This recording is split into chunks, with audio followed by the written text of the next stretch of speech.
Hello, I am Chauncey DeVega.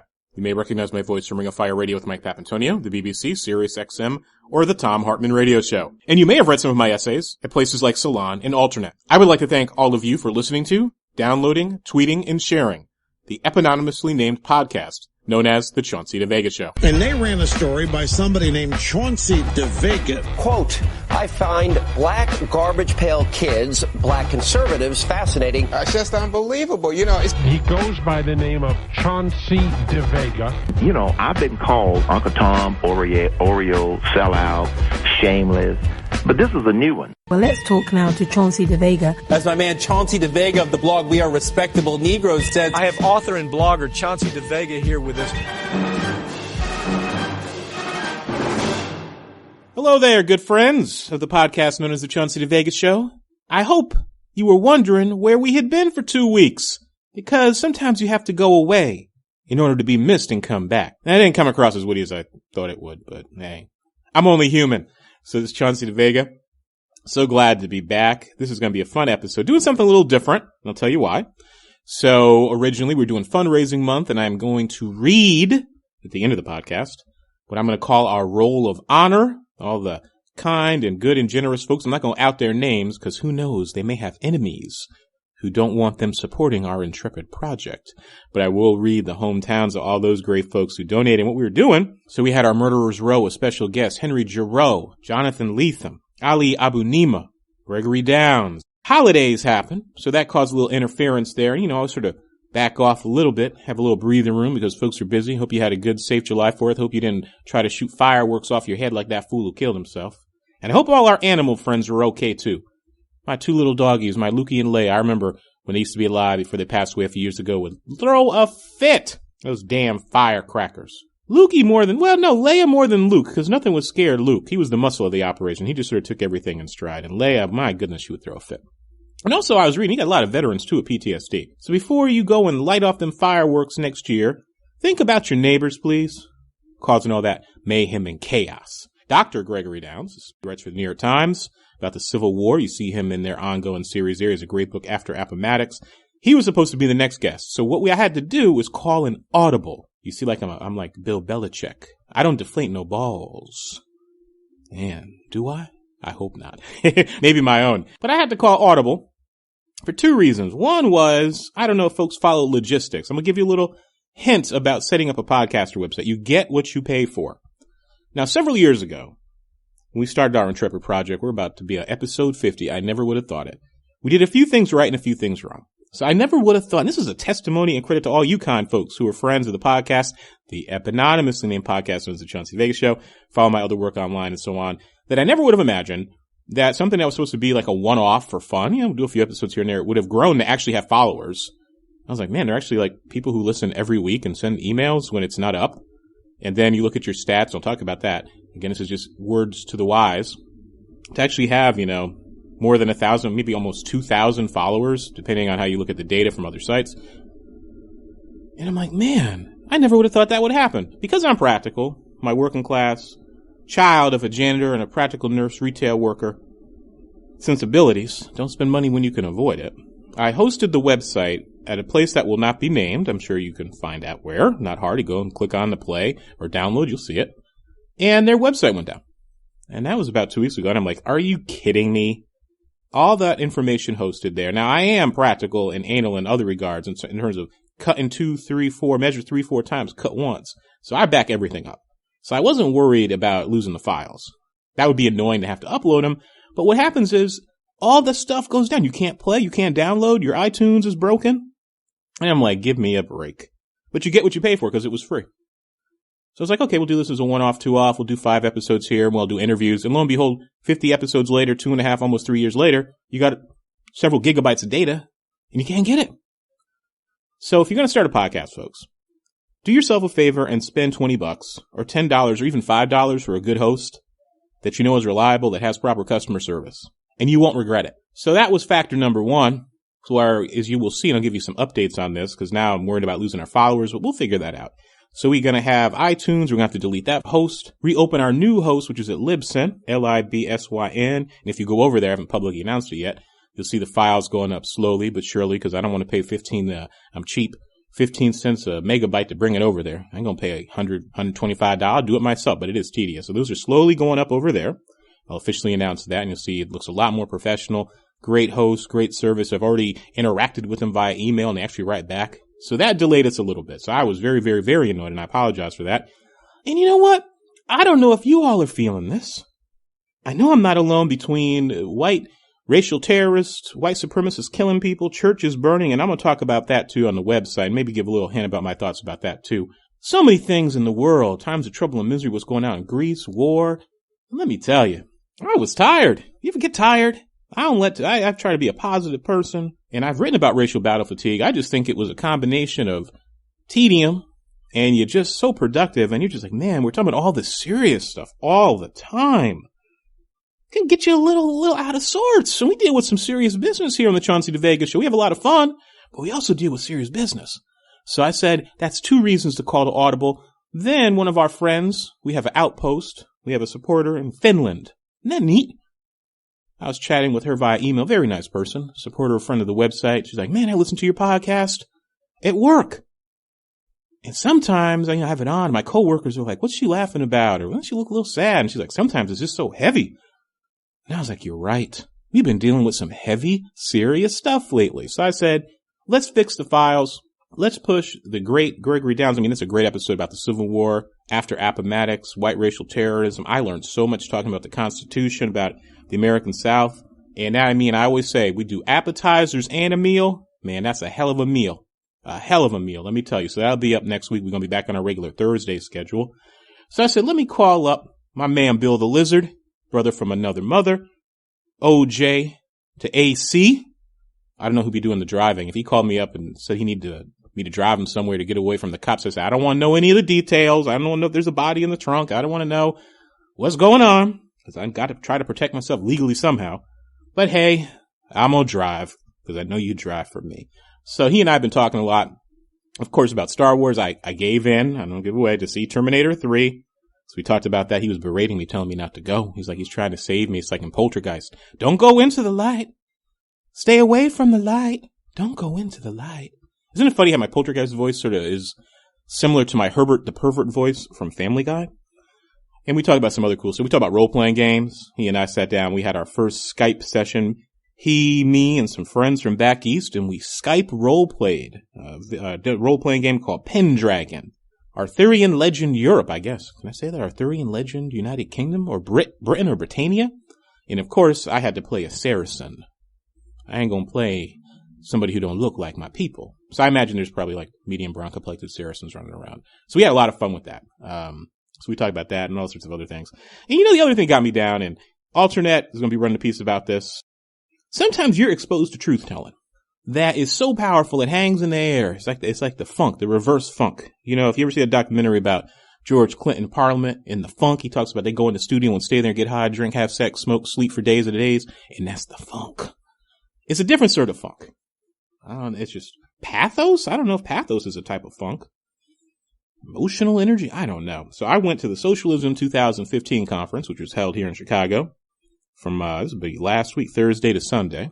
I went to 2 days of it. I was supposed to go to the other day, but I missed the train because I forgot it was July 4th, and I just ended up going to see Terminator instead because I was just beat. And they had some really powerful truth telling there. Let me tell you.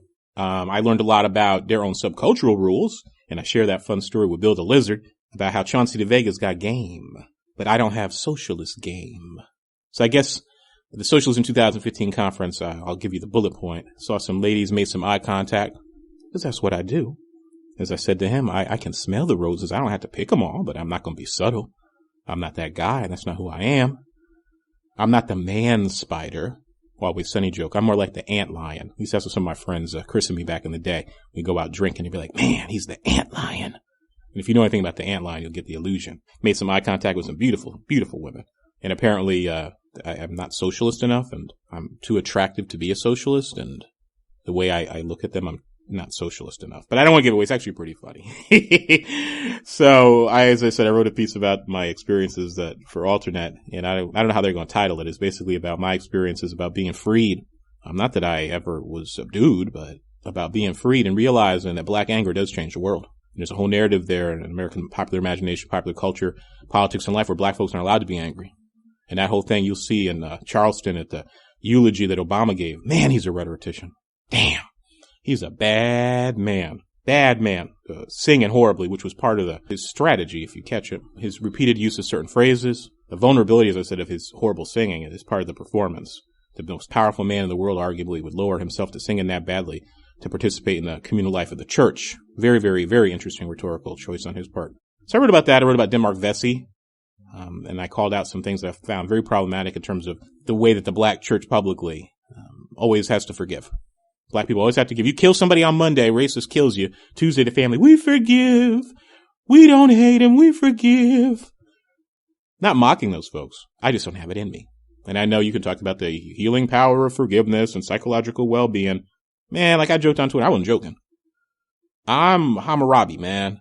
You do that stuff to me, you take my family members from me, shoot, we gonna go Pulp Fiction, Ving Rhames, and get some pipe-carrying brothers in here, and we're gonna work on you. You're gonna suffer. You're gonna suffer. So, went to the conference, 2015, Socialism Conference, Chicago, and the brother of Rukia Boyd was there. Brothers and sisters, mothers, others of people who've lost folk to police thuggery and violence. And they're telling these stories. People are crying. Talking about just what the cops did to them. And I learned just a lot of pain. And one of the sisters, I'm going to have her on the podcast. I'm reaching out to her. We got to sit down and vibe. She's a hell of a community activist, a hell of a teacher. Talk about civic virtue, losing her son the way she did, killed by thug cops, and the way they treated her, the coroner treated her, the way the police treated our bodies, black and brown bodies, like human debris. We saw that with Michael Brown, racial terrorism, leaving bodies in the street. And I mean, you can go online, go to Socialism 2015, look up the panels, and you'll see the Black Lives Matter panel. Also, future, fingers crossed, I email them, going to have Brother David Zirin from The Nation, hell of a speaker on the show as well. So I did a lot of learning. I also learned too at the Socialism 2015 conference, I was tired. There are only so many moments of crying and tears that you can experience over the course of several days and keep your energy up, because it was just boom, boom, boom, boom. And it's one thing to know about these things or write about them in the abstract. It's another thing to actually see folk 20 feet away from you, 10 feet away from you who've had this happen. That makes it real. It's like meeting a death camp survivor. You read about the Nazis killing all those folk, Jewish brothers and sisters, the Roma, gays, lesbians, our brothers and sisters who are mentally handicapped, challenged, physically disabled. And yes, there were black folks in the death camps too. They don't talk about that. It's another thing to see that history. That's why I can't listen to the WPA audio tapes of former slaves. I get too angry. I'm like, those are voices talking to me through history. I can't do it. It's chilling to me. I can't do it.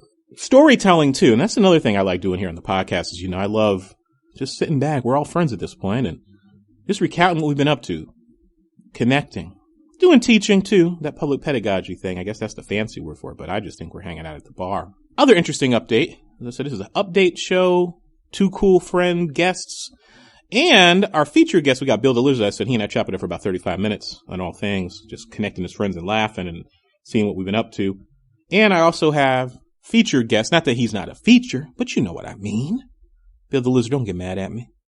And he's the great director of the documentary Rubble Kings, which is about New York City 1970 gang culture, the rise of hip hop. It's an amazing, amazing documentary. He and I spoke a few weeks ago. The documentary is now finally, thank goodness, out. It's making its rounds around the country. You can get it on Vimeo, I believe, and on demand.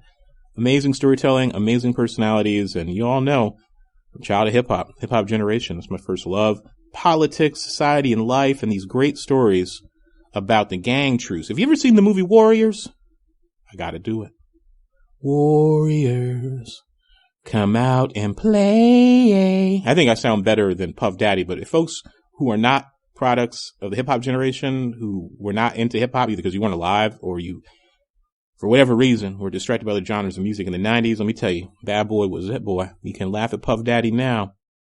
But man, that Flavor in Your remix, I remember getting that on the tape, the maxi special cassette tape.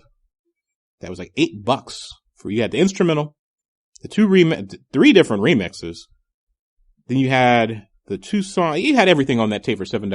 I mean, there's a whole story there that other folks have written about it too, or ethnomusicologists, students of hip hop, about the business model that Puffy and others came up with these remixes. And once you introduce R&B to hip hop, that was a big deal. A lot of folks don't get that, who really don't study, who aren't involved in hip hop studies, who aren't musicologists, that The idea that you would have R&B and you would have women listening to hip hop, that was a big change. I think it was Chuck D famously said in an interview that you knew something would change. You would never want women to like your music. He said that meant that you were soft.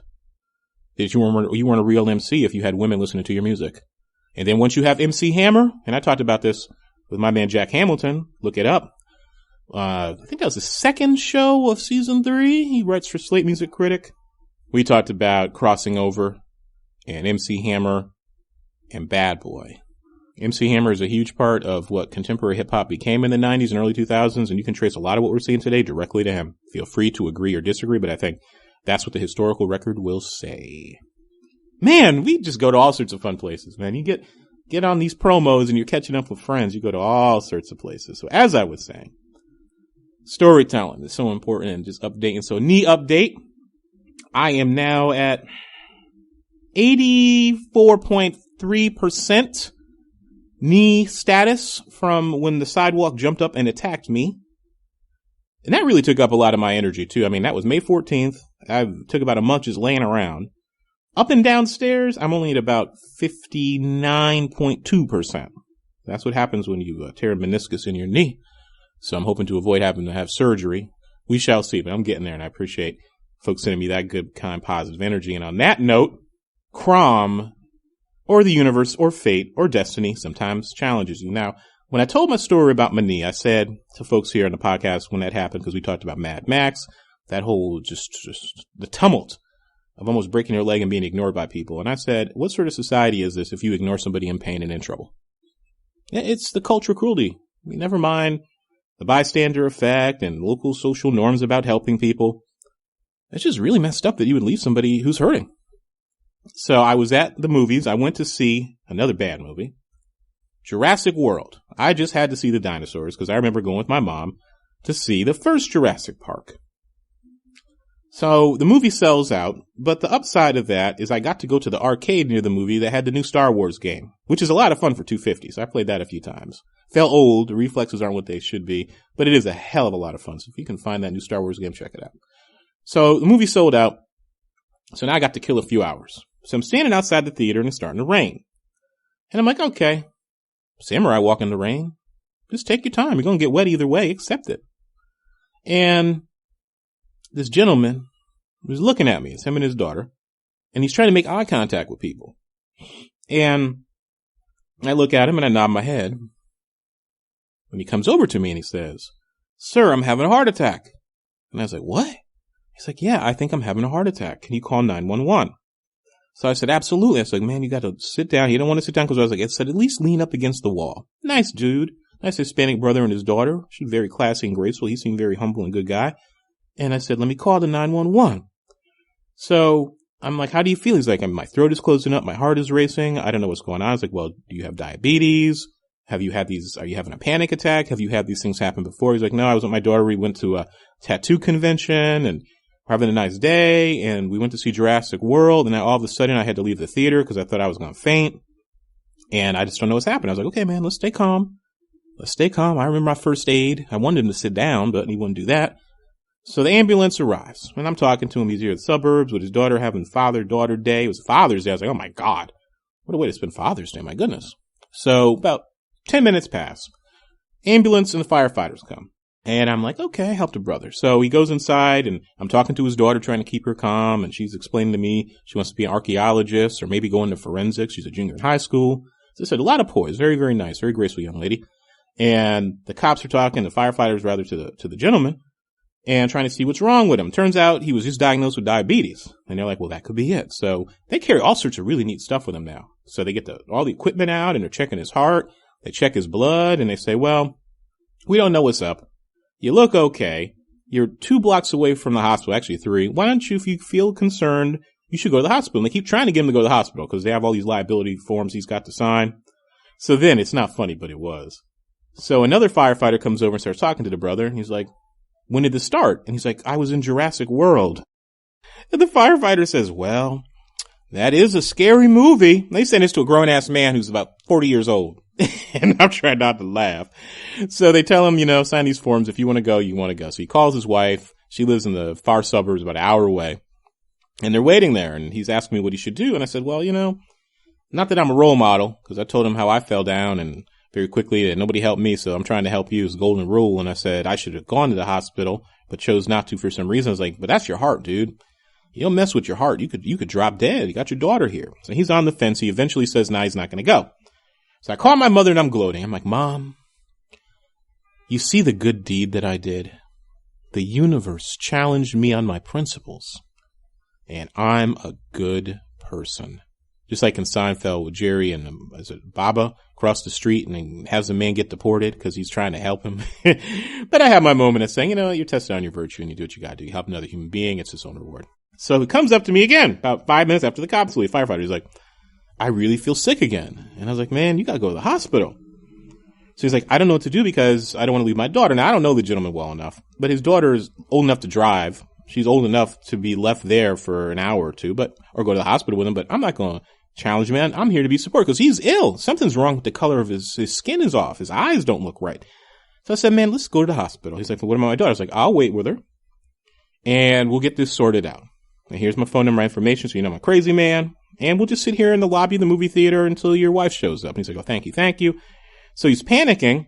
And he's like, should I go to the hospital? I was like, at this point, I think you should because you keep asking. Something's clearly wrong. So we get a cab to the hospital. I ride with him, and he's very appreciative. Turns out he works at a battered women's shelter doing counseling and intake stuff. So good guy, good people. He had good positive energy to him. So we get to the hospital, which is around the corner, $5. I said, man, let's not walk. He wanted to walk. I was like, get the cab for $5. Let's take care of it. And I thought at first he didn't have the money, and I was like, man, I'll just pay for the cab. It is just money. You're helping somebody, and if I was in need, I want somebody to help me. So that's not the case. So get to the hospital. I said, bro, they're going to take you immediately. I don't know what's going on with this country's healthcare system. Broken. This is a good hospital, too, by the way. Insurance issues. It was a weekend of hard partying and hard drinking because they had the Chicago Blackhawks, had their victory parade. But goodness gracious, the mass of broken humanity in that hospital. I hate hospitals. I don't like the smell of poop and bleach and death. I spent too many times in hospitals with friends who were ill, eventually one who passed away. I love very much, miss them every day. My father in hospitals and then hospice, nursing homes. I hate hospitals. I don't like doctors either. I know that sounds irrational, but it is don't. And to be in that lobby, people throwing up, people crying. This poor gentleman was waiting for something to find out about his granddaughter. He had a seizure. I mean, I don't know. It was just a sad place to be on a Saturday night at 8 o'clock or 9 o'clock. So I'm sitting there and a woman comes in. Like I said, I love to tell the stories because I'm sure you've seen these things where you want to do the good deed, but you also want to get the person sorted out, but you also want to go about your own business because you feel like, I got to get out of here. I feel imperiled myself. A woman comes in, and I hope she's all right because there are all these people in the hospital ER with masks on. Now, see, I always thought the mask was to protect them from us because they have like a compromised immune system. Maybe they have an infection or something. So I'm nosy, so I'm listening in the intake, and they're trying to figure out what's wrong because she had a cloth on her mouth, and I thought she fell and busted her chin, or somebody hit her, or she knocked some teeth out, or had an accident, Lo and behold, this woman has bacterial meningitis. I said, oh shit, pardon my French. Chauncey DeVega is getting the hell out of here. Get meningitis. Oh no, it's like some third world country. So they all look at each other. And they say, okay, we'll get you in right away. And you see, they wear these masks to protect us from them. I got out. I said, man, I got to go. So I waited for his wife to show up, exchanged phone numbers. He was very appreciative. I wished his daughter luck. I said, thank you, brother. I hope you're going to be okay. I waited till he came out of the examination and they said, you're not having a heart attack. There is something going on, probably related to diabetes because his daughter told me he was eating candy and drinking soda all day at the tattoo place. Cause all that trouble. And see, I didn't want her to feel embarrassed because she was laughing. So I had to tell her how when I went to Disney World back in the pretty far long ago in the early 80s, mid 80s, I was 10 or 11, maybe 12. I always wanted to go to Disney World with my dad and my mom and my father. God rest his soul. He's probably going to be laughing because he's a trickster. Took all sorts of iron pills, and iron pills make your poop black. And he deduced from this that he was dying of internal bleeding. And we spent the second to last day at Disney World in the hospital all day. So I told her that story. We both had to laugh about our dads doing things, ruining trips. But that's why we love them. That's how you keep people's memories alive. So enough of my storytelling on this very special, fun episode of the podcast known as the Chauncey DeVega Show. I hope you enjoyed that update, that storytelling. Next up, my brother from another mother, me and Bill the Lizard, chop it up about ghetto nerd matters, role-playing, video games, and have our Herbert the Pervert voice moments. See, we have a thing where we call each other and we sound like Herbert the Pervert. And then after Bill the Lizard and I chop it up, we're going to talk with Shan Nicholson, hip-hop historian, DJ, music producer, video producer, documentarian. You've seen some of his work, MTV, VH1, Rolling Stone, Pitchfork. And he's just, like I said, great conversation, cool folk, and we're talking about his project, Rubble Kings, about New York gang culture in the 1970s. So that's also a lot of fun. So you got a two for here, some storytelling, some great stuff. And then we'll wrap up the podcast, as I said, by thanking all the folks who donated and talking about the future show, taking care of some other minor bureaucratic matters. And as I always say, I want to thank you for listening to, tweeting, downloading, and sharing the eponymously named podcast known as the Chauncey DeVega Show. I missed sitting down here over the last 2 weeks while we got this stuff sorted out, but we are back on schedule, and I'm looking forward to talking with you, sharing, dialoguing as we do every week on Thursday, and sometimes on Tuesday and Thursday. That's why you got to keep your eyes open. Without further ado, Bill the Lizard. Way down in the Congo land lived a happy chimpanzee. She loved a monkey with a long tail. Lordy, how she loved him. Each night he would find her there, swinging in the coconut tree. And the monkey gay at the break of day loved to hear his chimpy say, "Dabba dabba dabba dabba dabba dabba dab," said the chimpy to the monk. "Dabba dabba dabba dabba diddly dabba dab," said the monkey to the chimp. All night long they chatter away, all day long they were happy and gay, swinging and singing in a hunky-monkey way. Abba dabba dabba dabba dabba dabba dab means monk, I love but you. Dabba dabba dab in monkey talk means chimp, I love you too. I thought it would be fun just to sit down and have a general conversation session, because I'm tired. You're tired? What are you tired? Yeah. Like I have all the other great podcasts and all the wonderful things we've done all set up, but going to that Socialism conference made me tired, so I'm calling an audible, and we're going to go back to talking about the Civil War and death and murder next week. But I figured the folks would want to talk to Bill the Lizard, our fun conversations. So I was wondering what you're up to. Then I've got the other guest is a director of a great documentary that just came out called Rubble Kings about gangs in New York City and early hip-hop. Oh, that sounds really interesting. Yeah. So we're going to tell some stories, because I woke up today and I said, I'm tired. And I've been fighting and swatting away these trolls with one hand, like Neo in The Matrix, because I like to have fun with them. But it's still tedious. I mean, they're fundamentally stupid people.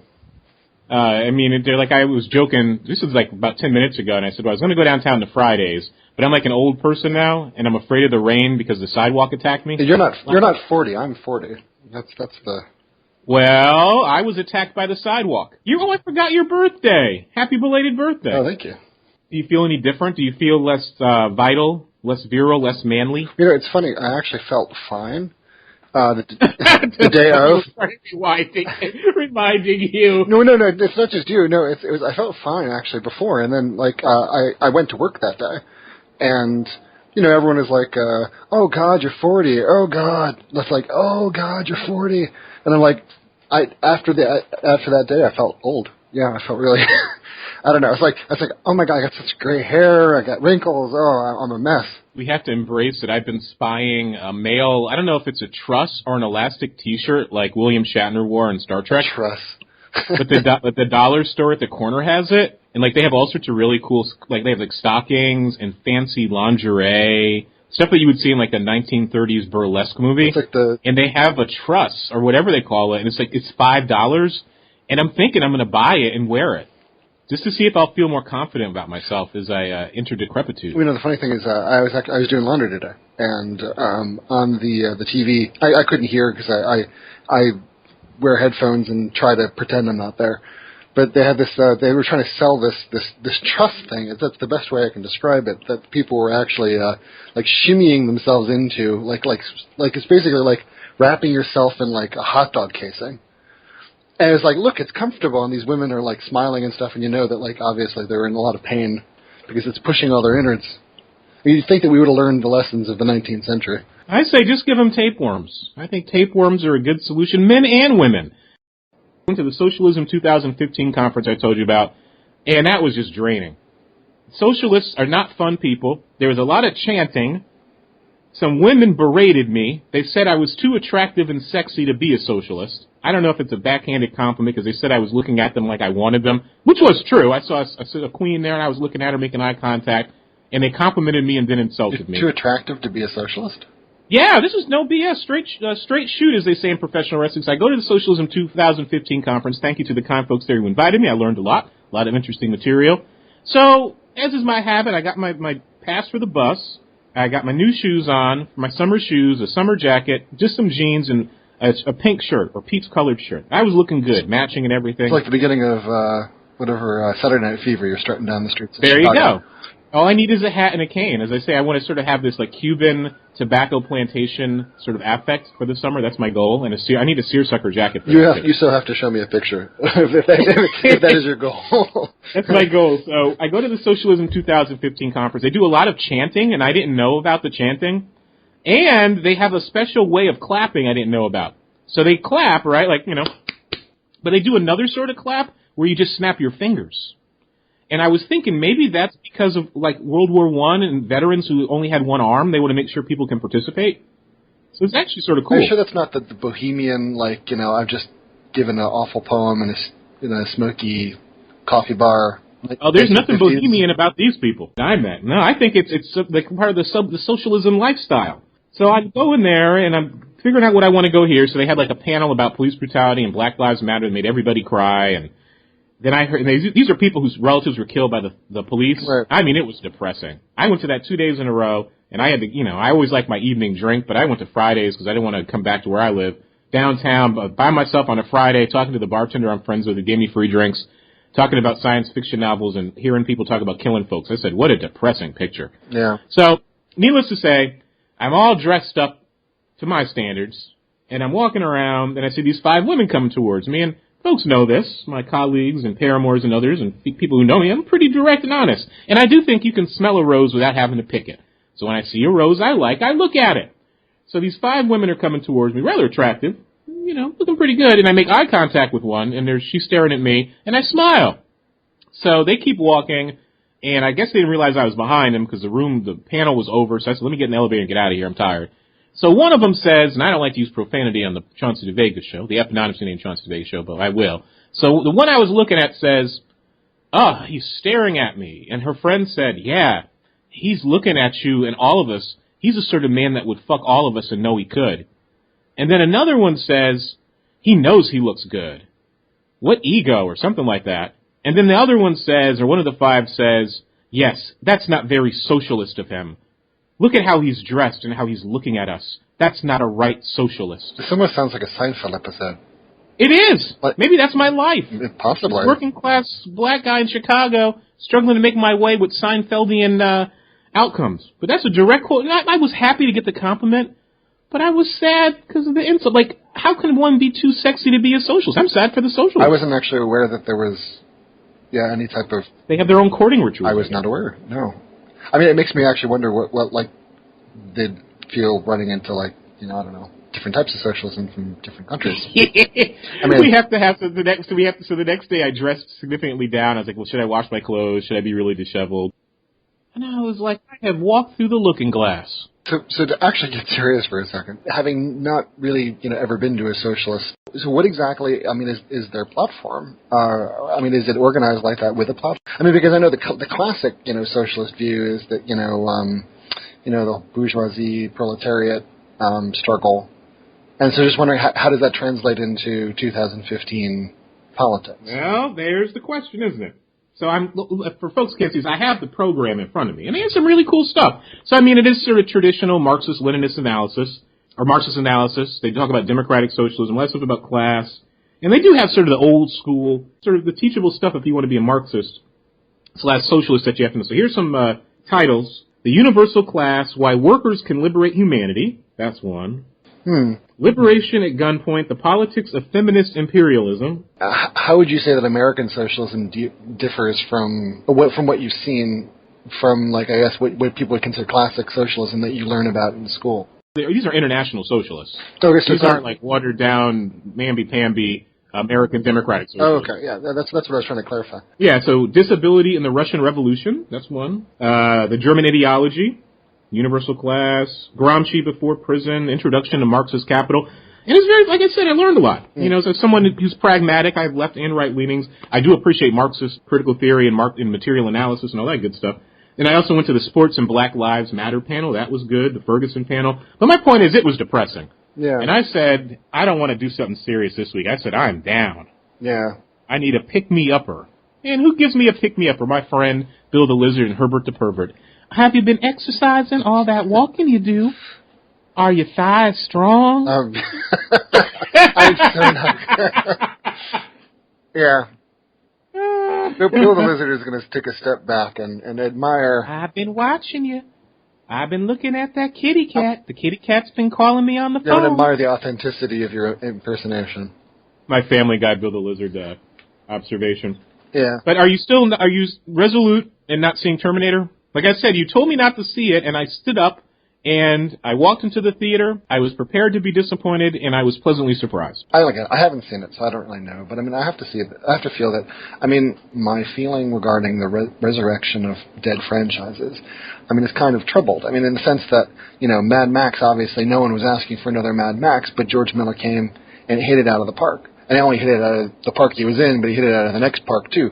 But that is so rare. That is like so rare that you can actually do something like that. So the idea that like, oh well, they've got the quote unquote blessing of James Cameron. Well, that's that and $2 will buy you a Twinkie. I mean, so you know, because James Cameron, you know, is not involved in this project. So saying that is basically like fluff. It's just advertisement. In the same way that, like, you know, saying, for example, Jurassic Park, you know, the original one was all CGI, when in actuality it was 99% puppets and like 1% CGI. It's all marketing. And so that, in a sense, you kind of wonder whether or not it actually needs to be made. Obviously it doesn't. It's a money thing. And I would say that, like, maybe if you're going to make it, make sure that the story that you have deserves to be told. And I don't necessarily think that anything that I've seen or read or what you've told me has shown me that it needs to be made. Or should have been made. I mean, the reality is that, I mean, if they needed to do another one, I mean, if they absolutely needed to, I would say that they have to break out of the box that they're in, because story-wise, they wrote themselves into a corner. Now, I understand that they've written the way out of the box by basically breaking the box, stepping on it, and throwing it off of a bus. But that, I don't necessarily know if that was the right way to do it. I mean, the movie's a victim. We were talking about this the other day, so I said I got to give you a call for the podcast and continue the conversation. It's a victim of horrible advertising, number one. The ad campaign was horrendous. The special effects, like, and I said, you know, for folks, spoiler alert if you haven't seen the movie, like, some of the shots from the horrible shots from the first trailer don't even show up in the movie that I could see. They were totally redone, thank goodness. And the thing with Terminator is you can't beat the machines. Yeah. Right? It's a paradox. I mean, if you ever need to send somebody back, they already told you that you lost. Well, So, but they do sort of talk about, you know, the timeline shifting, and it's very fourth wall software. I liked Arnold in it. He's sort of aware of the fact that he's old and not obsolete. I thought that was cool. Yeah. And the issue becomes, well, why don't you do something in the future and just accept the fact that the machines have won? I'd rather see that, but it was what it was. The thing is, too, is that obviously, you know, time travel, I mean, they've established, you know, scientifically that time travel backwards probably is impossible. Dealing with reality of time travel, I mean, you can't really, but I mean, there are established Hollywood rules regarding time travel. I mean, I think Back to the Future is an example. The idea that you can create different timelines, I mean, stuff like that. And that was kind of written into the original Terminator. It didn't, obviously Terminator doesn't make sense because, realistically, because the fact that it's losing and loses shows that it can't affect the past. So that whole, I mean, premise alone is weird from the first movie, but it's made better by the fact that James Cameron made a kick-ass movie. And then even better by the fact that Terminator 2 is even better than that. But I mean, if you're going to start, like, basically making things, you know, sweaty or something like that, you know, basically making it very hard to believe anymore, I would say that you need something better than what I've heard. I don't know. I would say that, like, you know, maybe, as you said, maybe have the whole movie take place in the future, like where Skynet's already won? Or, you know, one of the things I would like to see is kind of like the main battles are happening someplace, but we have a ragtag group of heroes or something in another place where there's not a lot of fighting. Or people right after Judgment Day, how they... Because I'm fascinated by that. I mean, your Newt, you know, I was reading an article, I don't know if it was Federation of Atomic Scientists or somebody who was looking at some research actually trying to figure out the percentage of the population that would have survived the, you know, full-on nuclear exchange. Yeah. And it's surprisingly high. Now, life would have been hell on Earth, and a lot of people die, billions, but we wouldn't be extinct as a species yet. Like, how do you go from that trauma to then getting organized? I mean, did they get their weapons out of stockpiles? How many of the military survived? How do you, like, the first people decide to fight back against the Terminators? I'd like to see that. I think that's a really interesting story. You know, if the AR-15 is not going to help you against the U.S. military, I can't imagine it's going to do anything against a bunch of Terminator robots. But the thing is, I don't know. So, I mean, I would think that maybe if you had something like, let's say, basically, Skynet knows that it's going to lose. It can't stop that. It's a computer. It would have to have figured out all the possibilities. And humanity knows that it can't put off Judgment Day because every single time it tries, it just delays it. So if these are going to happen, then make those the anchors and then do something else. I mean, like have there be a second villain. Maybe Skynet alerts fourth dimensional or fifth dimensional beings because of time travel, and now it's having to deal with a two-front war against creatures you don't even know about. I don't know. Oh, wait a minute. We saw that in Star Trek Enterprise, and we saw how well that went. Well, I don't know. But I mean, well, as long as Riker and Troy don't show up and say it was all a holovid or whatever. Or as I think I was telling you this when I saw the Star Trek convention at Shicon or whatever the convention was here, and how they were like I said, William Shatner was a total jerk. LeVar Burton wanted to punch him, and he had it coming. And then you have, who plays Deanna Troi? What's her name? Marina Sirtis. Yeah. How she kept joking that, she was the bicycle of the Starship Enterprise who would sleep with any man, especially if he was an alien. But she seems so abrasive, too. I mean, it's one of those things where you adore somebody through the TV, and then you spend 5 minutes in the same room and hear this person. I hope she's very different in private, but I was like, God bless her. It also must be really difficult for them, too, because I can't imagine, basically you were an accomplished actor in some regard, before Star Trek, and after Star Trek you're typecast into this role and can't do anything else, and are forced to then now go to conventions in order to keep your name alive. Like living in the past. Yeah, like never being able to move forward. Even Patrick Stewart, yes, he's gone on to other stuff, but it's either, well, granted though, he now people say, it's Professor X, probably faster than they'll say, it's Captain Picard. Yeah, but... Speaking of our complaints, I was joking about Star Trek Enterprise and thinking about, the problem with Terminator. What is our monthly update about Star Wars? Because as I said, I'm getting worried and nervous. Now we have a Han Solo movie. Speaking of things that we don't need to see. Did you see was it today that there was an announcement? It was that basically there's going to be a Kenobi movie. There's going to be it's called like a Fett Solo movie. And on top of, so I guess so to clarify for people who don't know, this is horrible. So clarify to people who don't know what we're talking about. Okay, so there's episode 7, and then the next movie, I guess, is going to be Rogue One, which is basically get the Death Star plans. And then with Forrest Whitaker. With Forrest Whitaker. Everybody's getting their Star Wars. And then there's going to be episode 8, and then there's going to be the Kenobi movie. Oh man. And then there's going to be episode 9. And then there's going to be Solo, like Boba Fett, Han Solo, a prequel, or something to do with their past.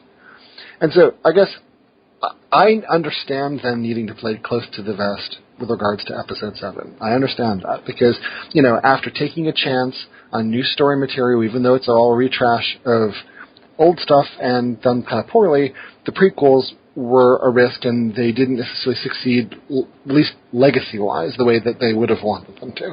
So I understand Disney wanted to play it closer to the original trilogy and doing things that are thematically similar. That makes complete sense to me. But out of all of the entire Star Wars universe, this is what you decide to do? You're going to do the Death Star, like getting you the Death Star plans, then you're going to do a Kenobi movie, and then you're going to do a Boba Fett Han Solo movie? That's it? It's almost like, do you remember the ending of Deep Space Nine? Which I loved, which was good. Right. Well, the ending of Deep Space Nine is where basically all of a sudden, all they had to do was just have, goose sex, and then all of a sudden the whole war just ended. Oh, I didn't like the last episode. Yeah. No, the last episode wasn't very good. Well, that's what I mean, so... The last story arc was, but the last episode with, Brother Cisco, one of my favorite captains, fighting the wraiths, the fire wraith, this wraith, Oh, yeah, and yeah. Jade. But the last horrible. episode, but then my point is that you're building towards this thing, and then out of every single thing you could possibly do, you end it like that? Or alternatively, a better example is Star Trek, the new franchise, the reboot, right? Which was supposed to... Another set of movies that don't need to exist. Right, okay, so you blew up Vulcan. The first movie, you blew up Vulcan. It's gone. It's a game changer. You could do anything now. It's basically taking the mic and dropping it on the ground and walking out of the stadium. That's basically what it is, right? It's a mic drop. And out of all of the choices that you had to do going from that point, you decide to do a redo of Khan? I mean, I would have said, maybe... And a bad redo of Khan at that. And a bad, right. And so it's so safe and so just, not good. I mean, what you could have done, not to go off on Star Trek, but what you could have done is you could have said, well, Q shows up in the second movie and says, none of this is right. All of this is wrong. What the hell happened? Mm-hmm. And then adventure happens from that. Or, whatever. But I feel the same thing about the Star Wars thing. I mean, I'm sure there'll be good movies. I'm sure I'll like them, and maybe, they'll convince me. But it seems like out of all the things you could possibly do, Knights of the Old Republic, something 1,000 years in the future. A Darth Bane story. Show us Darth. Or like we said, I would love to see a movie, and I'm sure they'll do it well, they are doing it in the comics. Yeah. But do a movie from the point of view of the Empire. And, Joe Q. Public becomes a stormtrooper and they're fighting these rebels. Do that. I'm conflicted. So the only thing I can think of is maybe in Rogue One, maybe they'll basically pull a zinger at the end. Maybe, they don't get the Death Star plans, or maybe that it's not the plans they're looking for. Haha. Something else. Maybe there's something that basically, makes it somehow new and novel. But, if it's just going to be... And this is actually my problem with Rebels, and to a certain extent, too, is that, there's not a story to tell. We already told this. I really like Clone Wars, but that's because I feel that there was more story there. And there were stories we hadn't seen. And the stories things we didn't know. Because it's an entire war. That's an entire war. But the thing is, with Rebels, basically, okay, you're seeing the building of the Rebel Alliance. Well, the thing is, I saw that at the end of Episode 3, and I saw the results of that at the beginning of Episode 4. So I don't need to see that. There's no... And what are you going to do? You're going to kill the main character? You're going to tell, 10-year-olds that the character's got to die because there can't be... Or you're going to somehow, do some sort of flip back over. Well, I thought they were saying that the Death Star heist movie is going to be like a hard PG-13. They won't make it an R because they won't make enough money. They're trying to make the Saving Private Ryan of the Star Wars universe. I just don't see it because how are you going to bring kids to that? Well, you can't. That's the thing. And I also wonder, too, who are they trying to... I almost wonder whether they're trying to make it so that they're appealing to everybody. Because, the thing is, the reality, like we talked about before in the last podcast we did about Star Wars, our Star Wars is different from a 10-year-old Star Wars. And so whose Star Wars are you trying to bring forward? I don't know. But I can tell you this, no one... it almost seems like it's bad fanfic. I was not asking for a Let's Capture the Death Star movie. The Death Star Plans movie, and nor was I asking for a Kenobi backstory movie. I've had a whole cartoon that told me about that, and I don't need to see Han Solo. All I need for him is to be a badass. The Solo Fett movie is the one that bothers me the most. So the movie's going to be, Solo Fett anthologies where they're up against one another? I guess so. It's sometime in the past before Episode 4, I guess. Oh. But the thing is, the problem is that they're making the universe too small. If I was them, I would stay away from any character that has issues that fans fight over. So, for example, Greedo. Did Han Solo fire first or second? Boba Fett, his voice. That whole thing. Or, having him tie so neatly into the prequels. That's stuff that you probably want to just forget about, move on from, because, it's contentious.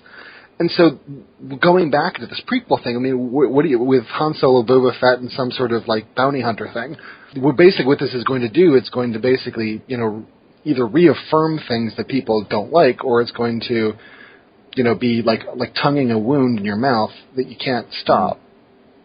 I'm just worried, one of the directors bowed out. I forgot his name. I don't know if it's the Godzilla guy who made the horrible Godzilla movie, but he made the Great Monsters movie, which everybody should see. Made it on on $25,000. When you have somebody who's a Star Wars fan bow out of doing a movie, that just raises so many red flags for me. Now, it's a good thing if he says, you know what, at this point in my career, I love Star Wars so much, I don't have the skill set for it, and I don't want to ruin it. It's another thing if he's read some of the script, knows what they want, and he's like, I don't want to be affiliated with a crappy Star Wars movie and I'm walking away because that's a childhood dream. Yeah. The problem here is that, I mean, obviously we're jumping to conclusions, but the problem is, I mean, it's hard not to.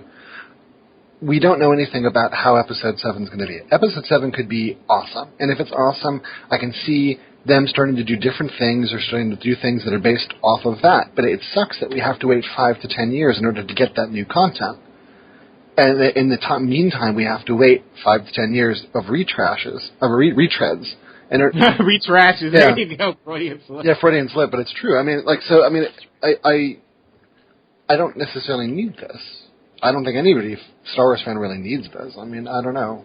There's other things to deal with that I think are much more important. And similarly, I also think another thing that brings me pause is that while the comic book that they have right now is drawn really well and the stories are really nice, it's talking about stuff that I really don't want to have filled out for me. Like, I don't want to have Luke Skywalker meet Darth Vader before Bespin, because it lessens Bespin.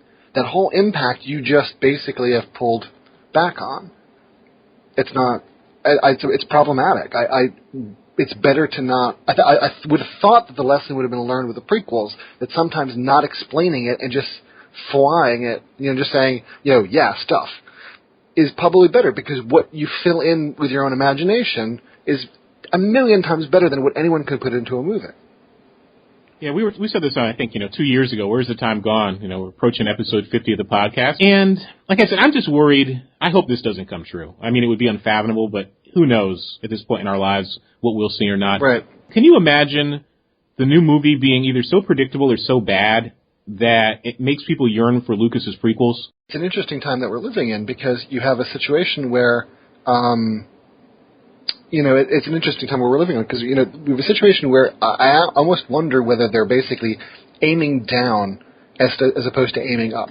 I mean, almost like they're kind of talking down to their audience as opposed to actually trying to challenge them. And I think that by filling in backstory, by doing that type of stuff, and by basically making people actually question what you just questioned, which it's a horrible thought. It's a horrible thought. I mean, it really tells me that basically maybe they're getting the wrong lessons out of the Marvel Cinematic Universe instead of the right lessons. The right lessons is give us quality, give us things that tie together. That's great. The wrong lessons are basically we have to fill in every single bit of detail because that's what's expected. Life is about changing one's opinion as you get more information. That's called being an intelligent person. Don't keep doing the same thing and getting bad results and expecting it to change. When did they kill the expanded universe? Was it 2 years ago? Like a year or two ago, yeah. Yeah, so they flushed that down the toilet. Everyone's like, yeah, this is awesome. Make it Legends. Now you have a coherent story. But as we were alluding to earlier today and yesterday, I'm like, the Star Trek problem. Now, folks who don't read all the Star Trek novels, I'm a completist. So I'm trying to read all the new ones, and some of them are really good. But if you do a Star Trek novelization, they give you a Bible and all these things you can and can't do. Right. And everything is connected. And that creates a lot of problems at this point in the story, because there's so many things that have to fit, and some of the recent Star Trek novels, especially the Deep Space Nine ones, are not very good, and I just feel like obligated to finish them. It's not a joy to finish, I just feel obligated to see what's going to happen. And now that they've tied up the whole Star Wars universe together, you don't have any room to play with. Right. Because you don't have any ambiguity, and I'm really worried about what that's going to do. Well, exactly, because the thing is, I want what best serves the story. I want the impact of what happens to have, impact. Obviously. And so when you basically say, well, you can't do this, or you have to do this, or you can't touch this, or you can't go near this, by doing that, you actually hamper what you're able to do with the story. And you sometimes create less insightful stories and less, quality stories by basically making minefields that people have to navigate through. It's a bad idea. I mean, it's okay if you have, infinity gauntlets and that's your goal and you're working towards that. To basically randomly just go into the past and just basically start filling it in is just kind of, a bad idea. Stories that don't need to be told. Speaking of stories, as we wind down, switching gears, like I said, I so appreciate you stopping by. Yeah. The virtual bar. Is that the cat? Are you yelling at the cat? No. Where's my cat niece? I don't want to see any cat niece yelling. They rule the roost, she and her brother. Are they more like husband and wife or brother and sister? Because I know they go through their moments. They're kind of like brother, sister, / concubines, / There you go. So they have a dynamic relationship. Kind of like... So speaking of our cat friends, we recently played a role-playing game online. I felt like I was from the future here in Chicago, you and the other folks we play with back east. How was that the GM? Tell everybody about the story, because I had a really good time, and I didn't know if it was going to work. Couldn't roll the dice. We got to figure that out. How do you think it worked out? I thought it actually was okay. I was actually worried because, I mean, having never done this before, I mean, this is the first interstate role-playing game, tabletop role-playing game that we've ever really kind of done.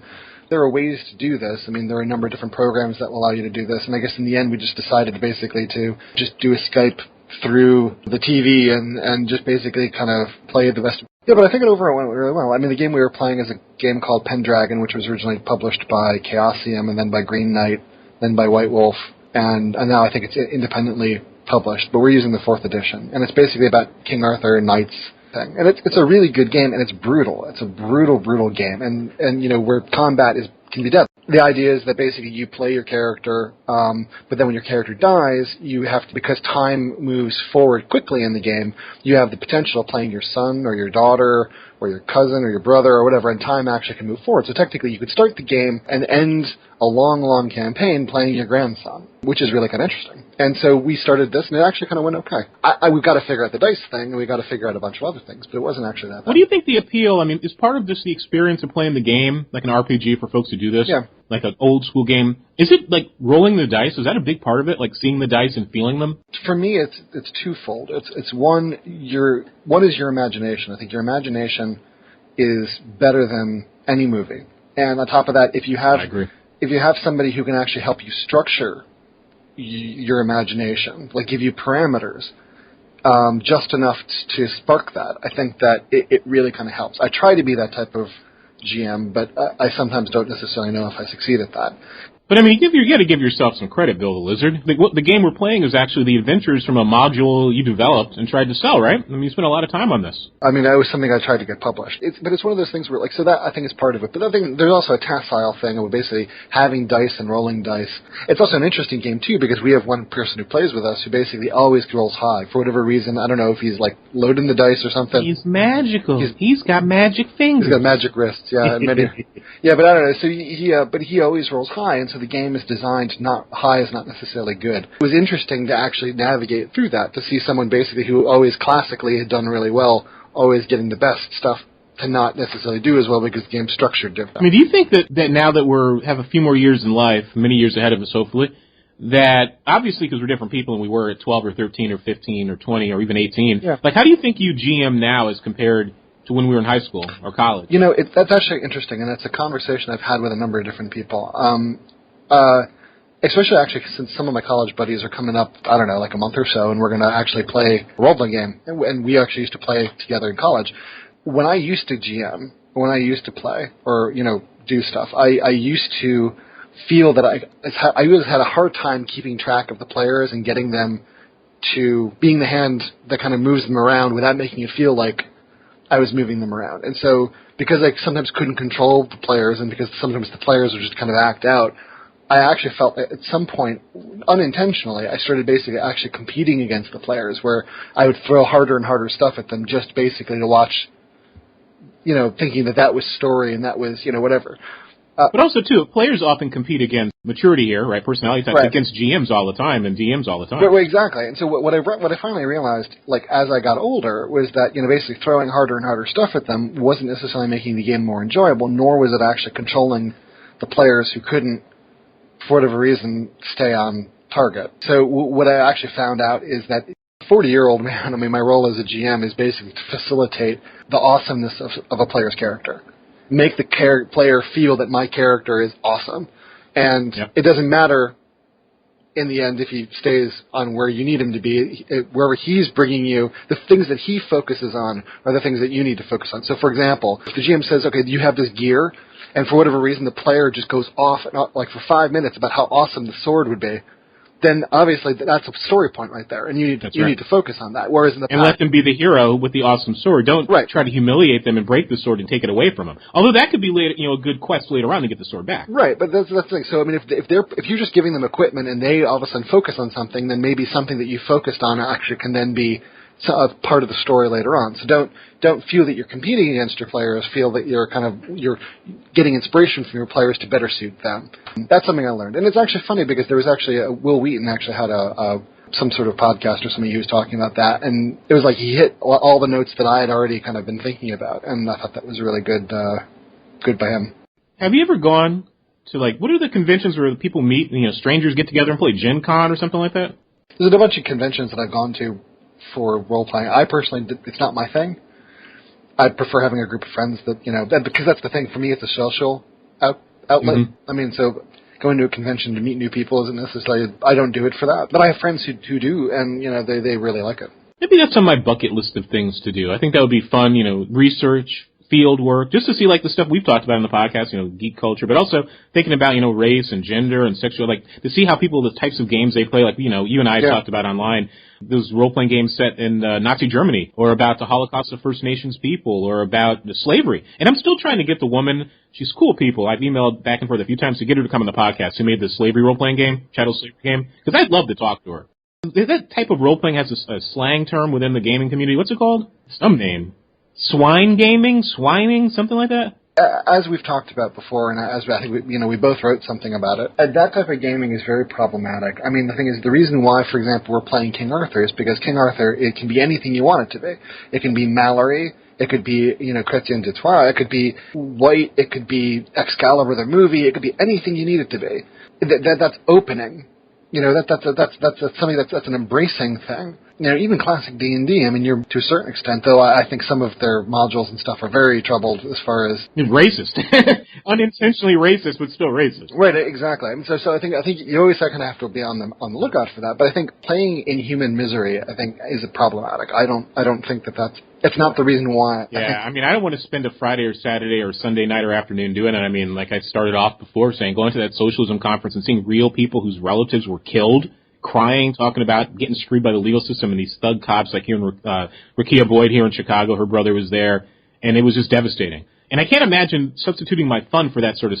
Right. And that's supposed to be a fantasy. I don't want to play a game where I have to deal with this stuff. That would make me want to drink even more than I like to drink. But the thing, it has to do with focus. I mean, you can play a role-playing game that's set during the Second World War. That's not a problem.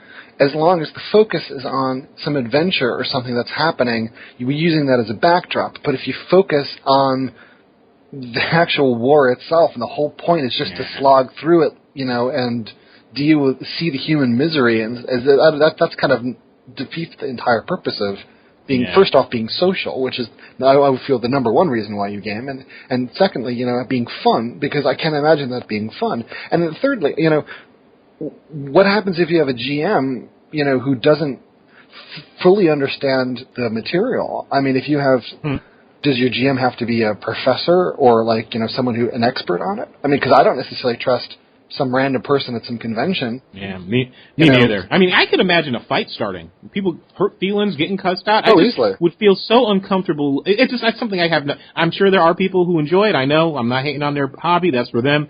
But imagine, how do you role play like a situation at a death camp or the March of Tears or a slave ship? I'm sorry, I don't feel comfortable rolling dice. Right. To try to figure out the outcome of that situation. I'm sorry. Well, one of the best, I think, examples of this type of thing is way back when D&D was still in the first edition. So it was Advanced Dungeons & Dragons first edition. They had a game called I think it was called Deities and Demigods or something like that. And they basically had all these different deities from all these different, religions, and most of them were dead. I mean, so obviously there's the Norse gods like Thor and Woden and stuff like that, right? And then there's, a bunch of others like Celtic gods and stuff like that. And no one worries about that because both of those generally those are dead religions. I mean, you may have some people who still... The original first printing of this book had, I think, the Hindu gods in it. Or the Hindu, not gods, but Hindu concepts or something in it, or something that tied into Hinduism in a way that I think made people uncomfortable. And so as a result, it was removed because it was considered offensive. I think it actually had Native American deities in it as well, and it was removed. It's a long-stemming problem, even with stuff that's supposed to be quote-unquote fun. I mean, things can be unintentionally offensive, so I can't even imagine when you're dealing with something that basically is, by its very nature, offensive. Someone else's fun is someone else's pain. I mean, it's not tangential. It's directly related, like the whole debate about mascots. Right. That you'd have these mouth breathers telling First Nations brothers and sisters, well, that's my mascot and it's fun for me. And these people are saying, no, this is a caricature of me. Stop doing it. Or worse yet, trotting people out who claim to have First Nation or heritage and actually not. Well, like black conservatives, women who hate feminists, gay folks who hate gay people. Everybody has a price, like in RoboCop. I'd buy that for $1. Everybody has a price. But as I very quickly went, because I said we can talk forever and ever and ever, and thank you for helping me to distract and recharge the batteries, because the other reason I wanted us to sit down, like I said, chatting with you, I got some other emails from folks, and also on Twitter, people saying, man, we're just tired. Sometimes you need to have your friends sit down and just talk about different things. Yeah. But I'm going to go and eat my heated up free Italian food I got from a place that is a fake Italian restaurant that gives too many portions of mediocre food. Is that what was smoking in the background? Because I'm watching you. Those are my incense. That's why my apartment is covered in dust from incense. Is that it? Because it was like, is it burning? There's a fire. Should I stop talking and there's a fire. You're burning. I'm on fire. I'm burning. Bill the Lizard, that's the way to end. I would end as Herbert the Pervert, but I'm Herbert the Perverted out. No, I'm not. It was fun talking. It's always fun to see your pretty face, especially after you've been exercising those legs from walking. I love it. All right, Bill the Lizard, until next time, hopefully we'll have another Star Wars update when the new trailer comes out in a few weeks, and we will touch base and have to chop that one up, too. Yeah, sounds good. I want to thank Bill the Lizard one more time. Friends for almost 40 years. Talking about our decrepitude, and yes, I am going to get that girdle. I have no shame. I'm going to get that girdle, and I may pose on the website in it. I have no shame. I'll have my under eye makeup and my man girdle on, my McGirdle. Or man girdle, McGirdle, whatever we want to call it. So, love you, Bill the Lizard. Always cool to sit down and chat. Let other folks hear the stuff we talk about on a near daily basis. It's nice, as I said, to raise the spirits and talk about something uplifting and positive and just different. Just different. And I was reading, and one of the other reasons, like I joke, I have so many interesting friends. I'm very blessed in my life. I got to be a better friend to some of them. Been a little lapsed in that area. Got to be a better phone caller and return caller, that's for sure. I'm sure I'm not the only person who has that problem, because talking on Twitter and texting, that's not a substitute for talking. It's not. It's a way of touching base, but it's not a substitute for talking. So I got some peeps I need to call. Good friends of the year, over the years, I need to touch base with more regularly. So the next segment, and I hope you got the joke about the music we just played as the transition into my conversation with Bill the Lizard. That was my moment of love, a wink at the trolls. I love these toxic trolls. I had that piece on Salon on toxic white masculinity and Dylan Roof. I said the obvious. Funny, you go and you mute them on Twitter and they're sitting there raging away. And you notice you got like 100 updates and you mute like 10 of them and the rest disappears. The same damn people. And you just laugh at these clowns. These trolls really are mentally ill. They really are. There's something going on psychologically with these people. There's an unabridged version of that essay I'm putting on ChaunceyDeVega.com. So it's actually 1,000 words longer. So that was long to begin with. I got some other stuff, some other gems I like to believe that I dropped there. So that's your overstuffed Quiznos sandwich about toxic white masculinity. I'm going to have that up in a few days, probably on Monday or Tuesday next week. But they get mad at me because how dare you talk about masculinity? How dare you talk about race? How dare you talk about toxic white masculinity? And goddamn, how dare you talk about that in gaunts? These people have a fit. They're so insecure and there's something wrong with them. I just wonder how they've constructed their identities. And I love to meet up and then you can go back and read what they say and just like, this is just some bizarre stuff. What's going on with their cognitive map? Where their sense of identity is tied up in such superficial norms and so easily broken and humiliated. I don't want to say they have defunct genitalia. That's too obvious. But I do think there's something going on that Freud could write volumes about. Its projection, its insecurity. And then last night, as I periodically go on, and just to see what's going on, as I said, it's part of managing what you do when you're a Y-level celebrity trying to climb the charts. I did get invited to the premiere of Attack on Titan, so that was neat. So I will take those gems as they come. And some sad man, he has some AM radio freelance guy who doesn't know that I know a lot about radio and how hard it is to make a living in it. And it's funny because it's like a bully. He starts trying to heckle and name call because he's desperate to get me to come on his show, as opposed to emailing me and I could be polite and say no. And it's just a sad performance. And I remember, so this poor guy yelling and heckling and embarrassing himself in public. And I'm just sitting there like Neo in the Matrix fighting him with one hand while I'm doing other stuff, while I'm trying to heat up my bad food I got from this Italian place that's overpriced. I'm glad it was free. It's like going to an Italian fake food trough. We'll use trough again. That this right-wing sewer driller, like the other ones in their trough urinal, rolling around like they were in some nightclub in New York City in the 70s, peeing on each other, yells and heckles and I'm embarrassing him. And then, because I won't play long, he gets upset. And he's like, well, I'm leaving. And I'm leaving. And he's like, I'm going to call my lawyer. I was like, well, call your lawyer. I don't know what I did. And it's a sad, sad performance. So I was up late working on the podcast, doing some reading, having a beer or two, rewatching Terminator 2. Because for some reason, after seeing the new Terminator, I want to see Terminator 2.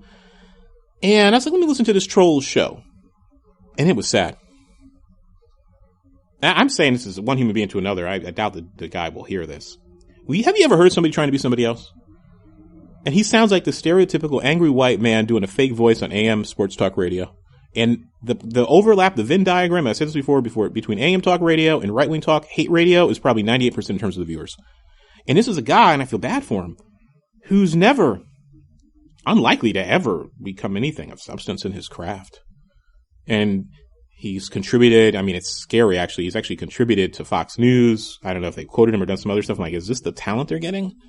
This guy will never be an original because his performance is insincere. And he's trying to be a shadow of what these other people are. And then, of course, in the podcast, he tried to call me out and misrepresented the facts. And I said, man, it's not even worth it. I was going to email him. I was going to put up some of the audio. I was like, not even worth it, man. Be yourself. And that's why I love radio. People can hear if you're faking it. That's why I loved doing radio back in the day. People can hear if you're faking it. And that's why I love Art Bell. George Norrie puts me to sleep. And even talkers, you guys may not like him, but I appreciate his craft. Rush Limbaugh. Hell of a craftsman. He's a toxic presence, but he's a hell of a craftsman in terms of his radio persona. Word to the wise. Don't punch down. It's not worth it. And a lot of these folks you encounter, these trolls, when you figure out who they are, they're very pitiable people. So don't give them the pleasure. And I see that a lot of times, a lot of folks fight with these people and they respond to their trolls in the comment sections. Ignore them. Get some bleach and throw it on them. They're roaches. And I'm using that language intentionally. I know the eliminationist overtones. I'm using that intentionally. I mean what I say. These are very dangerous people. And a lot of folks, sensible conservatives too, but mostly I see a lot of our brothers and sisters, people of color, poor working class, forward-thinking political types, black and brown, who just fight with these sick white racists, these men's rights types. Ignore them. Ignore them. As I said, they're in a trough urinal, chewing on urinal cakes, peeing on each other. Or alternatively, they'd be like flashers, running around flashing people in their coat, trying to get a reaction. Just mute them and delete them, and they'll go away. Ignore them, and if they escalate, you do something else. But don't entertain these people. Don't entertain them. There's your exhalation. So, transitioning here, as we say, next segment. Good conversation. 1970s gang culture. Hip-hop. The Gang Truce, the movie Warriors. Sonny Carson. How many people sing Sonny Carson? Great. Ghostface samples Sonny Carson a lot. The Wanderers, one of my favorite gang movies. The one and only. Cool Pokes. Great guest. Kind, patient, wonderful sharing. Shan Nicholson, director of Rubble Kings. This land is your land, and this land is my land. From California to the New York Island, from the Redwood Forest to the Gulf Stream waters, this land was made for you and me. As I went a-walking that ribbon of highway, and I saw above me that endless skyway, I saw below me that golden valley. This land was made for you and me. How are you doing? I'm great. How did the project come into being? Well, I was actually doing research on another film that I was working on when I ran across the story of the Ghetto Brothers. It was through this book called Can't Stop, Won't Stop. I immediately, when I read the story, I was like, and then when I was doing more research, I found footage of the Peace Treaty and the Ghetto Brothers and photographs of all these other gangs. And I said, man, this will be a really great documentary. So I started with the documentary, then eventually wrote the script behind the documentary. But I just fell in love with Benji and Charlie and their story. I thought it was such an incredible human story. Did you have a chance to talk to Jeff Chang? Yes, Jeff Chang was integral to the development of the film. He actually put us in contact with Karate Charlie and Benji. Great documentary, by the way, and it's a time period I'm very familiar with. And I was thinking about, so you have Jeff's work, you have great documentaries like Style Wars, Wild Style, The Freshest Kids, which was just re-released. And I always tell folks this story. I'm from Connecticut, by a family in New York, and I don't want to ever feel like, the old man on the porch yelling and screaming and waving his stick at the kids. Yeah. But whenever I go back to New York... All too well. Yeah, so whenever we go back to New York, yeah, it's cool that Midtown is like Disney World in some ways, but it's lost so much of its personality. And my father was a musician, and I've told the story many times, and he had to do a gig in the early 70s because he was like a backup musician, like a studio musician. So he's played with James Brown, Tower Power, Pancho Sanchez, right. A lot of really, really interesting, great musicians. And he has a story about taking the train from New Haven, getting off at Grand Central, and he gets a cab, and he's like, okay, I'll just take a shortcut through Central Park. He's about to do it, and he has his equipment with him, and this elderly white woman runs up to him and starts yelling at him, and she's like, and he tells the story better than I ever could. He's like, they'll kill you in there. The gangs are in there. They'll cut you apart. So she refuses to let him walk through there and basically walks him another route. Wow. But what do you think happened to New York for younger folks who don't have that history, who aren't part of the hip-hop generation like I am and I presume you are? Yeah. How does the story play with them? It's funny because my girlfriend is not a native New Yorker and younger than me, and I tell her stories of the old New York, and it's just almost fathomable that these things actually happened and they existed. We were actually just talking about what do they call the good bad old days? Mm-hmm. That's why part of me is being a native New Yorker, being able to tell this story is also just like, it's important for people to understand that New York wasn't always this Disney World that it is now. It was through this grit and grime that these incredible stories and these incredible things happen. As I said, I know a lot about gang culture in that time period, and it's also fascinating, too, in terms of the popular culture aspect, right? Yeah. So you have movies like The Taking of Pelham 1, 2, 3, mm-hmm. Fortress Apache, yeah. or Fort Apache, of course, The Warriors. Right. And then, of course, in the 80s, you have sort of these reactionary Reagan-era conservative fantasies about killing black and brown people. Clint Eastwood, right? Dirty Harry, Death Wish, which is just, it's growing up with it.